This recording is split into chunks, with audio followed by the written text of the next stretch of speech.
സഞ്ജുവിന് എങ്ങനെയാണ് പരിചയം? പോയിട്ട് നിങ്ങൾക്ക് ഒരുപാട് നേട്ടങ്ങൾ ഉണ്ടായി. ഏറ്റവും കൂടുതൽ സബ്സ്ക്രൈബേഴ്സ് കൂടി, വ്യൂസ് ഉണ്ട്. അതെ, Open eye, feel the waves cut through me, hypnotized by the sounds of... Hey guys, it's Afwa. You are watching C2. Yeah.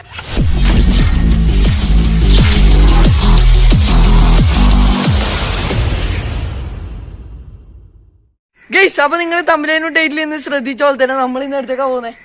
നമ്മള് തലശ്ശേരി അല്ല സോറി ധർമ്മശാലയിലൊക്കെ പോകുന്നത്. അതായത് നിങ്ങൾ ഇപ്പൊ സഞ്ജു ടെക്കിയുടെ കൂടെ ഒക്കെ കാണുന്ന നമ്മുടെ എ ബി ബ്ലോഗ് ആലപ്പുഴയിൽ നിന്ന് നമ്മുടെ കണ്ണൂരേക്ക് വന്നിട്ടുണ്ട്. എഞ്ചിനീയറിംഗ് സ്റ്റുഡന്റ് ആണ്. അപ്പൊ എക്സാം എഴുതാൻ വന്നിട്ടുണ്ട്. അപ്പൊ നമ്മോൻ എന്താ പോണേ മീറ്റ് ചെയ്യാൻ പോകുന്നത്. അപ്പൊ ഏതായാലും ഒരു ഫണ്ണായിട്ടുള്ള ഒരു ടോക്ക് ജസ്റ്റ് ഒന്ന് കണ്ടിട്ട് നമുക്ക് കാര്യങ്ങളൊക്കെ ചോദിക്കാം. സഞ്ജു ടെക്കിയുടെ വിശേഷങ്ങളൊക്കെ ചോദിക്കാം. വേണമെങ്കിൽ നമുക്ക് സഞ്ജു ടെക്കിനെ വിളിക്കാം, നോക്കാം നമുക്ക്. അപ്പൊ നമുക്ക് ഏതായാലും ഇവിടുന്ന് പോവാം. പിന്നെ ഒരുപാട് ആൾക്കാർ കട്ടക്ക് സപ്പോർട്ട് ചെയ്യാം. അപ്പൊ എല്ലാവർക്കും ഒരുപാട് നന്ദിയുണ്ട്. അപ്പൊ നമ്മൾ ഇൻസ്റ്റാഗ്രാമിൽ പോയിട്ട് ഫോളോ ചെയ്യാം. പിന്നെന്താ പറയാ, അപ്പൊ നമുക്ക് ഏതായാലും പോവാം ഗൈസ്. അപ്പൊ നമുക്ക് ഏതായാലും നേരെ ധർമ്മശാലയിൽ പോവാം ഗൈസ്. നമ്മളങ്ങനെ നമ്മൾ ധർമ്മശാല എഞ്ചിനീയറിംഗ് കോളേജിന്റെ അടുത്തെത്തി ഗൈസ്. ബാക്കിൽ കാണാൻ നമ്മളെ ഇവിടെ ഇല്ലെന്ന് പറഞ്ഞ് ഇപ്പൊ കേൾക്കുന്ന ഇപ്പം വരുന്ന പറഞ്ഞു. അതെ, അഭി ഇപ്പൊ വരുന്നുണ്ട്. അപ്പൊ പോയിട്ടില്ല ഒരു വരുന്നെന്ന് പറയുന്നത്. അപ്പൊ ഇതാ മുമ്പിലില്ല. അപ്പൊ നമുക്ക് ഏതായാലും ഓന് ഏതായാലും ഫുഡ് കഴിച്ചിട്ട് വരട്ടെ. വന്നിട്ട് നമുക്ക് മീറ്റ് ചെയ്യാം. നമുക്ക് കിട്ടില്ലെങ്കിൽ ചോദ്യമൊക്കെ ചോദിക്കാം. ഓക്കെ, സെറ്റ് ആക്കി. അപ്പൊ എന്തായാലും വീഡിയോ ഇപ്പൊ തന്നെ ലൈക്ക് അടിക്കുക, സബ്സ്ക്രൈബ് ചെയ്യാതെ സബ്സ്ക്രൈബ് ചെയ്യാം. അപ്പൊ നമുക്ക് ഏതായാലും അഭിനയം കാണാം. അപ്പൊ നമുക്ക് ഏതായാലും അഭിനയം മീറ്റ് ചെയ്യാം. അപ്പൊ നമ്മള് പിന്നെ ഇതാ നമ്മൾ അഭിപ്രായം കാണാൻ വേണ്ടി കറക്റ്റ് സ്ഥലം എന്ന് വെച്ചാല് കണ്ണൂർ എഞ്ചിനീയറിംഗ് കോളേജ്, എഞ്ചിനീയറിംഗ് കോളേജാണ് നമ്മളിപ്പോ ഇവിടെ എത്തിയിട്ടുള്ളത്. പിന്നെ അതെ, നമ്മളെ കണ്ണൂരേക്ക് അഭിപ്രായം വന്ന് അറിഞ്ഞോണ്ട് അമ്മ വിളിച്ചു. അതില് കാണണമെന്ന് പറഞ്ഞോണ്ട് നമ്മ ഇങ്ങോട്ടേക്ക് വന്നു. അപ്പൊ അഭിപ്രായം കണ്ണൂര് വന്നിട്ട് എന്തെങ്കിലും ഉണ്ട്? എടാ, ഞാൻ ഇവിടെ തന്നെ പഠിച്ചുകൊണ്ടിരുന്നത്. കോളേജിൽ തന്നെ. ഇവിടെ ഇപ്പൊ 1.5 വർഷമായിട്ട് ഞാൻ ഇവിടെ തന്നെ പഠിച്ചിട്ടുണ്ട്. ഇടക്ക് ലോക്ക്ഡൌൺ വന്നപ്പോ നാട്ടിലേക്ക് പോയതാ എന്റെ സഞ്ജുവിന്റെ കൂടെ. പിന്നെ ഒരു കാര്യം പറയാം, നിങ്ങൾ ഇപ്പൊ സഞ്ജു ടെക്കിയുടെ കൂടെ കാണുന്ന ഒരാളും കൂടിയാണ്. ഓക്കെ, എല്ലാ വീഡിയോയിലും ഇന്നലത്തെ വീഡിയോ കൺസൾട്ട് ടെക്കിന് പറയുന്നിട്ട് എക്സാമിന് പോയിട്ടില്ല. അത് മുമ്പേ ഷൂട്ട് വെച്ച വീഡിയോ വേണ്ടി എന്റെ ആനവിയായിക്ക് ഒരാഴ്ചയിൽ ഇടത്തിരി. പിന്നെ രണ്ടാമത് ഇങ്ങോട്ടേക്ക് വന്നാ. ഇല്ലടാ, അത് കഴിഞ്ഞ ദിവസം, അത് 2 ദിവസമായിട്ടില്ല. ഓക്കെ, പിന്നെ നമ്മളെ കുറിച്ച് എന്താ പറയാനുള്ളത്? നമ്മ ഇങ്ങനെ വരുന്നൊക്കെ പ്രതീക്ഷിച്ചാ? എടാ, ശരിക്കും പറഞ്ഞാൽ ഇവൻ എന്നെ കുറെ നാൾക്ക് മുന്നേ എന്നെ കോണ്ടാക്ട് ചെയ്തിരുന്നു ഇൻസ്റ്റാഗ്രാമില്. അപ്പൊ അതുവഴി പരിചയപ്പെട്ടു. പണ്ട് തൊട്ട് കോണ്ടാക്ട് ഉണ്ട്. ഇവിടെ കണ്ണൂർ എത്തിയപ്പോ തന്നെ എനിക്ക് മെസ്സേജ് അയച്ചു കാണാൻ പറ്റുമോ എന്ന് പറഞ്ഞു. പിന്നെന്താ, നമുക്ക് എന്താ കാണുന്നതിനല്ലേ കുഴപ്പം. അതെ, കാണാൻ പറ്റും തന്നെയാണ്. പക്ഷെ ഇപ്പൊ യൂട്യൂബിൽ വന്നോണ്ട് കുറച്ച് അറിഞ്ഞ. അതെ, പണ്ട് നോക്കിക്കേ, കോളേജിൽ പണ്ട് ഇവിടെ വെറുതെ നടന്നിരുന്ന ഞാൻ എന്നെ പിടിച്ച് ഷൂട്ട് ചെയ്യുന്നു. എന്താണ് അത് പ്രശ്നമൊന്നുമില്ല. നമ്മളിപ്പോ ഒരു ഫേമസ് ആയുടെ കൂടെ വീഡിയോ ഞാൻ ഫേമസ് ഒന്നും അല്ല. അപ്പൊ നമുക്ക് ഇങ്ങനെയൊക്കെ വീഡിയോ ചെയ്യാൻ കിട്ടുന്ന നല്ലൊരു ചാൻസ് അല്ലേ? എടാ, അടുത്ത ദിവസം കുറച്ചാൾ കഴിയുമ്പോ നിന്നെ ആരെങ്കിലും ഒക്കെ ഇതുപോലെ വന്ന് വീഡിയോ എടുത്തല്ലേ. അപ്പൊ നമ്മള് അപ്പുറത്ത് കുറച്ച് മാറിയിട്ട് ഇപ്പുറത്തേക്ക് വന്നു. ഓക്കെ, അവിടെ നല്ല വോയിസ്. അപ്പം ഇവന്റെ സാധാ ഫോണായിരുന്നു. ഞാൻ സാധാ ഫോണിലാണ് ഷൂട്ട് ചെയ്യുന്നത്. അപ്പൊ നല്ല നോയിസ് കയറി പിടിക്കും. അപ്പൊ ഞാൻ ഓർത്ത് കുറച്ച് ഇങ്ങോട്ട് മാറി നിൽക്കാം. കംഫർട്ടായിട്ട് നമുക്ക് സംസാരിക്കാലോ. ഇത് പിന്നെ വാസ്റ്റ് ആയിട്ടുള്ള കോളേജാട്ടെ ഞങ്ങളത്. Government engineering college. പിന്നെ ഇവിടെ എന്താ ശരിക്കും പഠിക്കുന്നത്? ഞാനിപ്പോ എംടെക് ഇൻ അഡ്വാൻസ് മാനുഫാക്ചറിങ്.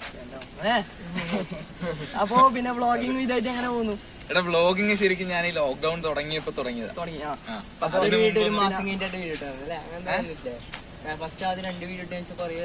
കുറച്ച് നാള് കഴിഞ്ഞിട്ടായിട്ട്. പിന്നെ പതിയെ ഞാൻ ഇപ്പൊ ടോട്ടല് 21 വീഡിയോ 22 വീഡിയോ അത്ര ആയിട്ടുള്ളൂ. ഓക്കെ, അപ്പൊ കൊറോണ പിന്നെ ചാനലിലേക്ക് ശരി അല്ലേ? അതെ, ലോക്ക്ഡൌൺ ആണ് ചാനലിലേക്ക്. പിന്നെ എനിക്ക് സഞ്ജുവിന്റെ വീഡിയോസിൽ വന്ന് ആൾക്കാർക്ക് ഫെമിലിയർ ആയിരുന്നു. അപ്പൊ അങ്ങനെ വന്നിട്ടും കുറെ ഇപ്പൊ നല്ല മെച്ചുണ്ടല്ലേ? സഞ്ജുയുടെ കൂടെ പോകുന്നുണ്ട്, നല്ല മെച്ചുണ്ട്. സഞ്ജു ആണ് ശരിക്കും പറഞ്ഞ വ്ളോഗിങ് തുടങ്ങാനുള്ള കാരണം. നിങ്ങൾക്ക് ടീം ഗ്യാങ്ങായിട്ട് മൊത്തം വ്ളോഗിങ് ഓടിക്കല്ലേ? ഇപ്പൊ ആലപ്പുഴയിൽ തന്നെ ഒരു യൂട്യൂബ് കമ്മ്യൂണിറ്റി തുടങ്ങണമെന്നുള്ള ആഗ്രഹം വെച്ചിട്ടാണ് ഞങ്ങൾ അവിടെ എല്ലാരും വ്ളോഗിങ് തുടങ്ങി. ഇനിയിപ്പോ ദീക്ഷിത് കൂടെ ഉണ്ട്, അവന് തുടങ്ങും വൈകാണ്ട്. തുടങ്ങുന്നില്ല? ഓക്കെ, നടക്കട്ടെ. പിന്നെ വേറെ വിഷയം, ഇപ്പൊ എക്സാം വന്ന് 3G ആയിട്ട് പുറത്തിറങ്ങി. എക്സാം ഫിനിഷ് ആയി. ഇപ്പൊ നാട്ടിലേക്ക് തന്നെ പോകുന്നേ? നാട്ടിലേക്ക് ട്രെയിനിലായിരിക്കൂടാ. പിന്നെ അറിഞ്ഞൂടാ, ചിലപ്പോ അപ്പൂസിനെ ഒന്ന് പോയി കാണണം. നമ്മൾ അപ്പൂസ്റ്റുവിനെ കാണാം. ഓക്കെ, അപ്പൊ കണ്ണൂരൊക്കെ ഏതായാലും വന്നേരം അപ്പൂസ്റ്റുവിനെ കണ്ടു പോയാൽ മതി. കണ്ണൂര് ഫേമസ് ആയിട്ടുള്ള 2 പേരിൽ ഒരാളാണല്ലോ അപ്പൂസും മല്ലു ട്രാവലർ. പിന്നെ നീ വളർന്നു വന്നോണ്ടിരിക്കുകയല്ലേ, അവരുടെ എത്തട്ടെ. പിന്നെ മല്ലു ട്രാവലിനെ കണ്ടിട്ടുണ്ടോ? മല്ലു ട്രാവലിനെ കണ്ടിട്ടുണ്ട്. വീഡിയോ ചെയ്തിട്ടില്ല, കണ്ടിട്ടുണ്ട്. ഓക്കെ, നമ്മൾ പിന്നെ യൂട്യൂബിലേക്ക് എങ്ങനെയാ കേറിപ്പെട്ടത്? എടാ, ശരിക്കും ഞാനൊരു ട്രാവൽ വ്ളോഗ് ചെയ്യുന്ന രീതിയിലുള്ള ചാനൽ തുടങ്ങണമെന്ന് ആഗ്രഹിച്ചിട്ടുണ്ടായിരുന്നു. പക്ഷെ ഈ കൊറോണ ഒക്കെ വന്നപ്പോഴേക്ക് വീട്ടിൽ വെറുതെ കുത്തിയിരിക്കുന്ന സമയം പോകുന്നില്ല, ഒരു പരിപാടി നടക്കുന്നില്ല. അപ്പൊ ഒരു ദിവസം ഞാൻ ഇങ്ങനെ സഞ്ജുവിന്റെ പറഞ്ഞു, എടാ നമുക്ക് എങ്ങനെ ചാനൽ തുടങ്ങിയാലോ. ഞാനിങ്ങനെ വീട്ടിൽ ഇരുന്ന് കുറെ തവണ വീഡിയോ എടുക്കും ഡിലീറ്റ് ചെയ്യും, വീഡിയോ എടുക്കും ഡിലീറ്റ് ചെയ്യും, അങ്ങനെ കുറെ ഫസ്റ്റ് വീഡിയോ ഞാൻ ഒത്തിരി തവണ എടുത്തു, വീഡിയോ എടുക്കും ഡിലീറ്റ് ചെയ്യും, ഇതേപോലെ ചെയ്തു. പിന്നെ സഞ്ജുവിനെ വിളിച്ച്, എന്റെ ക്യാമറ അത്ര ക്ലാരിറ്റി ഒന്നും ഇല്ലായിരുന്നു ഫോണിന്, എന്റെ MI-A2 ആയിരുന്നു. അവൻ വന്നിട്ട് അവന്റെ ക്യാമറയില്, പിന്നെ സഞ്ജു വന്ന് അവൻ ഷൂട്ട് ചെയ്തോണ്ടിരിക്കുന്നതിനിടയ്ക്ക് അവൻ തന്നെ വീഡിയോയിലേക്ക് വന്ന് അവൻ തന്നെ, എനിക്ക് എഡിറ്റ് ചെയ്യാനൊന്നും വലിയ പിടിയില്ലായിരുന്നു. അവൻ എന്റെ ലാപ്പിൽ അവന്റെ സോഫ്റ്റ്വെയർ അവന് തന്നെ ഇൻസ്റ്റാൾ ചെയ്ത് ഫസ്റ്റ് വീഡിയോ അവൻ എങ്ങനെ എഡിറ്റ് ചെയ്യണമെന്നൊക്കെ, എഡിറ്റ് ചെയ്യാൻ അത്യാവശ്യമൊക്കെ എനിക്കറിയായിരുന്നു. എന്നാലും കൂടുതൽ അവൻ ഹെൽപ്പ് ചെയ്താണ് വന്നത്. പിന്നെ ഇപ്പൊ തന്നെയൊക്കെ സഞ്ജുവിനെ എങ്ങനെയാണ് പരിചയം? സഞ്ജുവും ഞാനും കൊച്ചിലോട്ട് കൂട്ടാനാണ്. അപ്പൊ നിങ്ങൾ എല്ലാരും കൂട്ടാണ്? അല്ലല്ല, വിറക് സഞ്ജുവിന്റെ കൂടെ ഡിഗ്രി പഠിച്ചു. അപ്പൊ ഞങ്ങള് പിന്നെ എല്ലാരും നാച്ചുറലി ഫ്രണ്ട്സ് ആയി വന്നു. ഗോകുല് ശരിക്കും പറഞ്ഞ ദോശ കമ്പനി ഇല്ലേ, അതിന്റെ ഓണർ. അവനെ സഞ്ജുവിനെ ഉദ്ഘാടനത്തിന് വിളിച്ചതാ. പിന്നെ ഞങ്ങള് അത് കഴിഞ്ഞപ്പോഴേക്ക് ഞങ്ങള് കൂട്ടായതാ, എല്ലാരും നല്ല ഫ്രണ്ട്സായി. പിന്നെ നിക് വ്ലോഗിനെ എങ്ങനെ വെച്ചോ? നിക് വ്ലോഗ്സ് ശരിക്കും പറഞ്ഞാൽ സഞ്ജു ആയിട്ടായിരുന്നു ആദ്യം ഫ്രണ്ട്സ്. അപ്പൊ നിങ്ങൾ നാട്ടിൽ ശരിക്കും പരസ്പരം അറിയില്ല? ഇല്ലില്ല, നാട്ടിൽ വെച്ചൊന്നും അറിയില്ല. പുള്ളി പുറത്ത് വെച്ച് വീഡിയോ ചെയ്യുന്നത് തന്നെ കണ്ടിട്ടുണ്ട്. അത് കഴിഞ്ഞ് നാട്ടിൽ വന്നപ്പോ സഞ്ജു ആയിട്ട് നല്ല കമ്പനിയായി. പിന്നെ ഞങ്ങൾ എല്ലാരും ഒരു ഗ്യാങ് ആയി, ഇപ്പൊ ഒരു ഫാമിലി ആയി. അങ്ങനെയാണ് മൊത്തത്തിൽ യൂട്യൂബിലേക്കുള്ള. അപ്പൊ സഞ്ജുവിന്റെ ഒക്കെ പോയിട്ട് നിങ്ങൾക്ക് ഒരുപാട് നേട്ടങ്ങൾ ഉണ്ടായില്ലേ? ഏറ്റവും കൂടുതൽ സബ്സ്ക്രൈബേഴ്സ് കൂടി, വ്യൂസ് ഉണ്ട്. അതെ, സഞ്ജു ഉള്ളത് കൊണ്ടാണ് ശരിക്കും പറഞ്ഞാൽ ഇത്ര പെട്ടെന്ന് ഇങ്ങനെ ഒഴിച്ചു പോകുന്നത്. പിന്നെ യൂട്യൂബിന്റെ പിന്നെ ഇപ്പൊ മോണിറ്റൈസ്ഡ് ഒക്കെ ആയോ?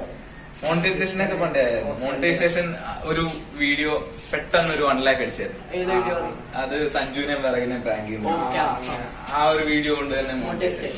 അപ്പൊ റവന്യൂ ഒക്കെ ഇപ്പൊ റവന്യൂ എല്ലാ മാസവും ഒന്നും കിട്ടില്ല, വല്ലപ്പോഴൊക്കെ റവന്യൂ കിട്ടും. ഫസ്റ്റ് കിട്ടിയത് എന്റെ ഒരു വീഡിയോ ഉണ്ട്, മറ്റേ അനിയത്തിക്ക് ഫോൺ വാങ്ങിക്കൊടുക്കുന്ന വീഡിയോ. പിന്നെ ഈ മിന്നാത്ത വീഡിയോ നമ്മളെ മൈമച്ചാന്റെ ഫോണാണ് സംഭവം. അത് എടാ ഞങ്ങള് എല്ലാരും അടിച്ചു പൊളിക്കുകയായിരുന്നു. പുള്ളി വന്ന് നേരെ കൈ തന്നത് ഞാൻ വലിച്ചിട്ട്, മിക്കളിയും പറഞ്ഞെടാ വലിച്ചിട്ടോ നമുക്ക് എല്ലാവർക്കും. പിന്നെ ഈ മിന്നാത്ത വീഡിയോ നമ്മളെ മൈമച്ചാന്റെ ഫോണാണ് സംഭവം. അത് എടാ ഞങ്ങള് എല്ലാരും അടിച്ചു പൊളിക്കുകയായിരുന്നു. പുള്ളി വന്ന് നേരെ കൈ തന്നത് ഞാൻ വലിച്ചിട്ട്, മിക്കളിയും പറഞ്ഞെടാ വലിച്ചിട്ടോ നമുക്ക് എല്ലാവർക്കും പ്രാങ്കൊന്നുമല്ലേ, നമുക്ക് വലിച്ചിടാ. ഞാൻ വലിച്ചിട്ടു. വലിച്ചിട്ട് ഇല്ല, കുഴപ്പമൊന്നുമില്ല, ഫോണൊക്കെ റെഡി. ചെറിയ ഫ്ലിക്കറും അതൊക്കെ മാറി, എല്ലാം ശരി. എന്നെ ഈ കഴിഞ്ഞ ദിവസം വിളിച്ചിരുന്നു. പുള്ളിയുടെ കാലം ഞാൻ ഓർത്തത് ഞാനാണ് ഇനി പുള്ളിയുടെ കാലം പൊട്ടിച്ചത്. പക്ഷെ പുള്ളിയുടെ കാലം ഞാനല്ല പൊട്ടിച്ചത്, സഞ്ജുവിനെ മാറി. പുള്ളി കാർത്തികളെ ചെന്ന് മറിച്ചിടാൻ നേരത്തെ അവന്റെ കാലം. ശരിക്കും പ്രാങ്ക് ചെയ്യാനൊന്നുമില്ല പ്രാങ്ക്. മാഹിമച്ച ഒരു പ്രാങ്ക് ഒക്കെ ഞാനുമായിട്ട് ഒരുമിച്ച് നിക്കളീനിട്ടും സഞ്ജുവിനും ഒരു പ്രാങ്ക് ഒക്കെ ആലോചിച്ചതായിരുന്നു. പക്ഷെ അതൊന്നും നടന്നില്ല അന്ന് ആ സമയത്ത് തന്നെ. അതല്ല, അത് വേറെ, അത് സഞ്ജുവിന്റെ വീഡിയോ. അപ്പൊ നമ്മള് പിന്നെ അഭിപ്രായനെ കാണാൻ വന്നു. അഭിപ്രായന്റെ വിശേഷങ്ങളൊക്കെ എങ്ങനെയുണ്ട്? എന്നെ കണ്ടിട്ട് എന്ത് തോന്നുന്നു എന്നെ പറ്റി? അതെന്ന് വെച്ചാൽ നമുക്കിപ്പോ ഇത്രയും വലിയ ഫേമസ് ആയ ഒരാളെ കാണുമ്പോ ഞാൻ ഫേമസ് ഒന്നും അല്ലടാ, നല്ല നോട്ടബിൾ ആയിട്ടുള്ള ആളെ കാണുമ്പോ നമുക്ക് എന്താ തോന്നുന്നത്? അത് നമുക്ക് തോന്നുന്നത് നമുക്ക് എന്താ സന്തോഷമായി, ഒത്തിരി സന്തോഷം. പിന്നെ ഇവര് അന്നേ പറയുന്നുണ്ടായി നമുക്ക് ഇങ്ങനെ വന്നിട്ടുണ്ട്, അപ്പൊ കാണാൻ പറയുന്നുണ്ടായി. പക്ഷെ എക്സാമിനായോണ്ട് ഏതായാലും അഭിപ്രായം നമ്മളെ കണ്ണൂരൊക്കെ വന്നിട്ട് അമ്മ രണ്ടാം കൂടി പ്ലാൻ ചെയ്ത് നമുക്ക് തിരിച്ച് ആലപ്പുഴയിലേക്ക് പോയാലോ, അങ്ങനെയൊക്കെ നമ്മൾ പ്ലാൻ ചെയ്തു. പക്ഷെ നമുക്ക് സാഹചര്യം ഒപ്പില്ല. പിന്നെ നമുക്ക് എക്സാം കാര്യങ്ങളൊക്കെ, പിന്നെ കൊറോണ ഒക്കെ കേട്ടാ അങ്ങോട്ടേക്ക് വരാം, നമുക്ക് അടുത്തേക്ക് വരാം, നമുക്ക് അടിച്ചു പൊളിക്കാം. എന്താ കുറച്ചുകൂടെ പ്രായമാവട്ടെ, തനിയെ അവിടെ വരാനുള്ള ഒരു പ്രായമൊക്കെ ആയിട്ട് ലൈസൻസിന് കൊടുത്തു. ലൈസൻസ് ഒക്കെ നമുക്ക് സ്കൂട്ടർ എടുത്തിട്ട് നമുക്ക് അതാ ഇപ്പൊ രാവിലെ നേരം വരും ലൈസൻസ് ആ കാർ ഓടിക്കാൻ പോകുന്നുണ്ട് രാവിലെ. അപ്പൊ കാർ ഓടിച്ചിട്ട് വന്നതിന് ശേഷമാണ് നിങ്ങളെ വിളിച്ചത്. അപ്പൊ അങ്ങനെ നമ്മൾ ഇവിടെ എത്തിപ്പെട്ടെ. അപ്പൊ കോളേജിന്റെ വരാന്തയിലുള്ളതല്ല, സോറി എഞ്ചിനീയറിംഗ് കോളേജില് പയ്യന്നൂരല്ല, കണ്ണൂർ എഞ്ചിനീയറിംഗ് കോളേജ്. നമ്മള് ധർമ്മശാല ഉള്ളത്, ധർമ്മശാല അല്ലേ, മാങ്ങ ടർമില്. ഓക്കെ, അപ്പൊ ഇത്രയുള്ള നമ്മൾ ഇന്നത്തെ വീഡിയോ. പിന്നെ നമ്മളെ വീഡിയോ കണ്ടിട്ടുണ്ട്. എടാ നിന്റെ വീഡിയോ നീ എനിക്ക് ആദ്യം 2-3 വീഡിയോ അയച്ചില്ലേ, അതൊക്കെ കണ്ടിട്ടുണ്ട്. First time. പിന്നെ അങ്ങോട്ട് എനിക്ക് ഇൻസ്റ്റാഗ്രാം ഒന്നും നോക്കാൻ സമയം കിട്ടാറില്ല. അങ്ങനെ ടൈം കുറെ പോകുന്നുണ്ട്. ഇപ്പൊ ഇഷ്ടം പോലെ മെസ്സേജ് ഇൻസ്റ്റാഗ്രാമിൽ വരാം. എന്തായാലും വരും. ഓക്കെ, അത് ഒരുമാതിരിയൊക്കെ എനിക്ക് പറ്റുന്ന പോലെയൊക്കെ ഞാൻ റിപ്ലൈ ചെയ്യുന്നുണ്ട്. ചെറുതായിട്ട് കുറെ ആൾ റിപ്ലൈ കുറെ ആൾ മെസ്സേജ് അയക്കുന്നുണ്ട്, കുറെ ആൾ നമ്പർ ചോദിച്ചിട്ടും അങ്ങനെ ഇങ്ങനെ കുറെ ആൾ മെസ്സേജ് അയക്കാറുണ്ട്. പിന്നെ എടാ നീ ഇവന്റെ വീഡിയോ ആണല്ലോ കാണുന്നുണ്ട്, എങ്ങനെയുണ്ട്? അടിപൊളിയല്ലേ, നല്ല ക്ലാരിറ്റി അല്ലേ? ശരിക്കും SLR ഷൂട്ട് ചെയ്യുന്നത്? അല്ലല്ല, ഞാൻ സഞ്ജുവിന്റെ അതേ ക്ലാരിറ്റി ഉണ്ടല്ലോ ഈ ഫോണിലാണ് ഇപ്പൊ ഒരു 2-3 വീഡിയോ ആയിട്ട് യൂത്തിലാണ് ചെയ്തോണ്ടിരിക്കുന്നത്. പിന്നെ അതിനു മുമ്പെല്ലാം സഞ്ജുവിന്റെ ഫോണിൽ ചെയ്തിട്ടുണ്ട്. പിന്നെ ഒരു MI-A2 ചെയ്തിട്ടുണ്ട് എന്റെ ഫോണിൽ. ക്യാമറയിൽ ചെയ്ത വീഡിയോ കുറവാ. ക്യാമറയിൽ ഞാൻ ആകെ ഒരു വീഡിയോ ചെയ്തിട്ടുള്ളൂ, 2 വീഡിയോ. ഒരെണ്ണം ആര്യ സ്കോപ്പിയൻസിനെ പ്രാങ്ക് ചെയ്യുന്ന വീഡിയോ, ആ ഒരു വീഡിയോയും. പിന്നെ ബേബി ചേച്ചിനെ അറിയാം, ബേബി ചേച്ചി മറ്റേ ആക്ഷൻ ഹീറോ ബിജുലെ. അപ്പൊ ചേച്ചീന്റെ വീട്ടിൽ പോയി ഒരു ഇന്റർവ്യൂ എടുത്തു. അത് സഞ്ജുവിന്റെ ക്യാമറ ഞാൻ വാങ്ങിക്കൊണ്ടുപോയി ചെയ്തു. അല്ലാണ്ട് ഞാൻ ക്യാമറയിൽ ചെയ്തിട്ടേ ഇല്ല, എല്ലാം ഫോൺ ക്യാമറയിൽ തന്നെ ചെയ്തിട്ടുള്ളത്. ഇപ്പോഴും ഫോൺ ക്യാമറയിൽ തന്നെ ചെയ്യുന്നത്. ഇനി കുറച്ച് ഇൻകോക്കെ ആയി കഴിഞ്ഞൊരു ക്യാമറ എടുക്കണം. എന്തെങ്കിലുമൊക്കെ ഒരു ഗാഡ്ജറ്റ്സ് ഒക്കെ എടുത്ത് സെറ്റ് ആവണം. അപ്പൊ പിന്നെ ഇതുവരെ നമ്മളെ പോലെ ഇങ്ങനെ പറയാനും വന്നിട്ടുണ്ടാ, ഇങ്ങനെ ബ്രോന്റെ കൂടെ വീഡിയോ ചെയ്യാൻ വേണ്ടി ഇതുപോലത്തെ ചാനൽ വരുന്ന ആദ്യമായിട്ടാ. എടാ ഒത്തിരി പേര് എന്നോട് ഇന്റർവ്യൂ ചെയ്യാൻ പറ്റുമോന്നൊക്കെ ചോദിച്ചിട്ടുണ്ട്. പക്ഷെ ഇന്റർവ്യൂ ചെയ്യാൻ വേണ്ടി മാത്രമൊന്നും ഞാൻ ഇല്ലാന്ന് എനിക്ക് തോന്നുന്നു. നമ്മൾ ഇന്റർവ്യൂ അല്ല, ജസ്റ്റ് ടോക്കാൻ ഉദ്ദേശിക്കുന്നത്. വ്ലോഗ് ചെയ്യുന്നോണ്ട് ജസ്റ്റ് കാണാൻ വന്ന രീതിയിൽ. അതുകൊണ്ട് ഞാൻ അങ്ങനെ ചോദിച്ചിട്ടുള്ളവർക്ക് എടാ ഞാൻ അത്രക്ക് വലിയൊന്നും ഇല്ല, നമുക്ക് എപ്പോഴെങ്കിലും ഒക്കെ പിന്നെ നീ അത്രയ്ക്ക് ആഗ്രഹം ഉണ്ടെങ്കിൽ പറ്റുമ്പോ നമുക്ക് ചെയ്യാന്നൊക്കെ പറഞ്ഞ് മാക്സിമം ഒഴിവാക്കി വിട്ടിട്ടേ ഉള്ളൂ. ഇന്നിപ്പോ അത് ഇന്റർവ്യൂ ഒന്നും അല്ല, ചെറുക്കനൊന്ന് കാണണമെന്ന് പറഞ്ഞ് ഞങ്ങളൊന്ന് കണ്ടു. എല്ലാവർക്കും വീഡിയോ ആണെന്നൊക്കെ അറിയാം. അപ്പുസ്റ്റുവിനാലും മല്ലുട്രാനാലും ജമിക്കാനും ജസ്റ്റ് ഒരു ഫണ്ണായിട്ടുള്ള ടോക്ക്, അത്രേ ഉള്ളൂ. എല്ലാ ഇന്റർവ്യൂ കാര്യം അങ്ങനെയൊന്നും ഇല്ല. അപ്പൊ നമുക്ക് ഏതായാലും അതിന്റെ പകാം. അപ്പൊ നിങ്ങൾക്ക് എന്തായാലും ഈ വീഡിയോ ഇഷ്ടപ്പെട്ടാൽ എന്റെ ചാനൽ സബ്സ്ക്രൈബ് ചെയ്യാം. അറിയാത്ത ആളുണ്ടാവുകയാണെങ്കിൽ, എന്നെ അറിയാത്തവരാരെങ്കിലും ഒക്കെ ഉണ്ടാവും. അപ്പൊ ചോദിക്കും, സഞ്ജു ടെക്കിന്റെ വീഡിയോ കണ്ടില്ലെങ്കിൽ അത് കണ്ടാൽ മനസ്സിലാവും. എല്ലാ വീഡിയോയിലും ഉണ്ടാവും. അപ്പൊ എന്റെ ചാനലിന്റെ പേര് ലിങ്ക് ഡിസ്ക്രിപ്ഷൻ ഉണ്ട്. അപ്പൊ ലിങ്ക് പോയിട്ട് എല്ലാവരും ചെറുക്കനെ സപ്പോർട്ട് ചെയ്യണം. അപ്പൊ പിന്നെ പകാം. അപ്പൊ പിന്നെ നമ്മൾ ഇൻസ്റ്റാഗ്രാം ഫോളോ ചെയ്യാം, പിന്നെ ബ്രോ ഇൻസ്റ്റാഗ്രാം ഫോളോ ചെയ്യാം. എന്തെങ്കിലും മെസ്സേജ് അയക്കാം, റിപ്ലൈ കൊടുക്കില്ല നമ്മളെ. റിപ്ലൈ പറ്റുമ്പോഴൊക്കെ ഞാൻ റിപ്ലൈ കൊടുക്കാറുണ്ട്. ഓക്കെ, അപ്പൊ ഏതായാലും പിന്നെ പകാം. ശരി ശരി, ഏതായാലും നമുക്ക് അടുത്ത എപ്പിസോഡ് കാണാം.